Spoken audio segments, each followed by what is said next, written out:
మండలం మినవోలు మినవోలు కట్టెలేరు బ్రిడ్జ్ వద్ద సుమారుగా 7 క్వింటాల రేషన్ బియ్యం నీటిపాలైంది. తెలంగాణ నుంచి ఆంధ్ర ప్రాంతానికి ప్రతిరోజు ఆటోలపై టీవీఎస్ వెహికల్స్ పైన అక్రమ రేషన్ బియ్యం తరలిస్తూ ఉంటారని స్థానికులు తెలిపారు.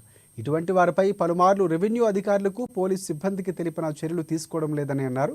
అదేవిధంగా కోటా బియ్యం తరలిస్తున్న వాహనదారుడు పోలీసు వారు వాహనాలు చెకింగ్ చేస్తున్నారని అనుమానంతో రేషన్ బియ్యాన్ని మినవోలు కట్టలేరులో పడేసి పారిపోయి ఉంటాడని స్థానికులు తెలియజేశారు. ఇప్పటికైనా రెవెన్యూ సిబ్బంది పోలీస్ శాఖ వారు నిఘా ఏర్పాటు చేసి ప్రతిరోజు అర్ధరాత్రి అక్రమంగా తరలిస్తున్న రేషన్ బియ్యాన్ని కట్టడి చేయాలని ప్రజలు కోరుతున్నారు.